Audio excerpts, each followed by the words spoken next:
14. Sebelumnya di sini kita akan membawakan materi tentang impuls dan momentum dalam penginderaan jarak jauh.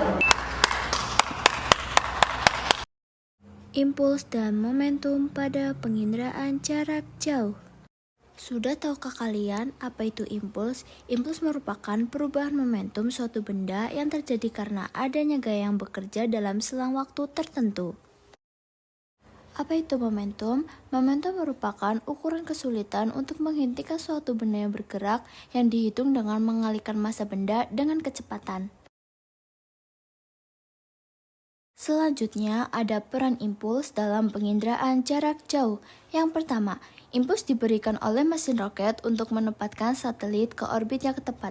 Yang kedua, impuls kecil yang digunakan untuk manuver koreksi orbit. Yang ketiga, menjaga satelit tetap stabil untuk memperoleh data citra yang akurat.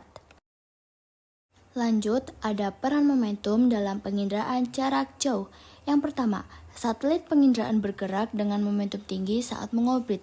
Yang kedua, momentum menentukan lintasan orbit memengaruhi area cakupan citra. Yang ketiga, sensor memerlukan kestabilan momentum agar citra tidak blur.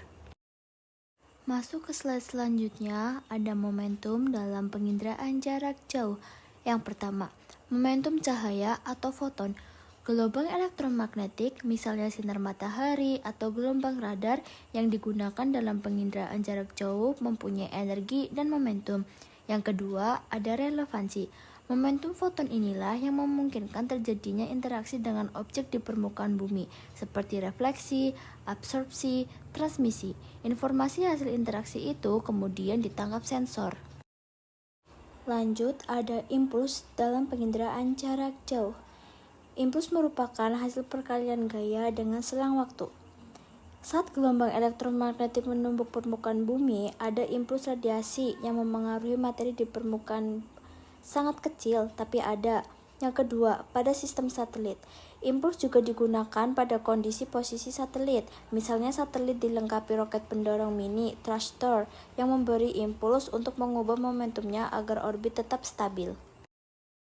Aplikasi nyata dalam penginderaan jarak jauh.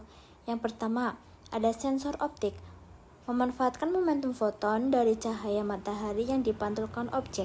Yang kedua, ada sensor radar. Menggunakan gelombang mikro buatan yang juga membawa energi dan momentum, lalu dipantulkan kembali untuk diukur jaraknya. Yang ketiga, ada kendali satelit. Agar satelit penginderaan tetap berada pada orbit yang tepat, digunakan impuls kecil dari mesin pendorong. Selanjutnya ada keterkaitan dengan iman. Dengan memanfaatkan keteraturan hukum fisika seperti impuls dan momentum, kita menyadari kebesaran Allah yang menciptakan alam semesta dengan hukum-hukum yang pasti. Berikutnya ada takwa. Ilmu pengetahuan jarak jauh yang memanfaatkan hukum impuls dan momentum digunakan untuk kebaikan. Misalnya mitigasi, bencana, pertanian, kelautan, dan pelestarian lingkungan. Itu menjadi bentuk rasa syukur sekaligus ibadah bila dipakai untuk kemaslahatan. Yang terakhir ada kesimpulan. Momentum dalam penginderaan jarak jauh berhubungan dengan foton atau gelombang elektromagnetik yang membawa energi dan informasi. Impuls berkaitan dengan perubahan momentum, baik pada interaksi gelombang dengan permukaan bumi maupun pada sistem kendali satelit.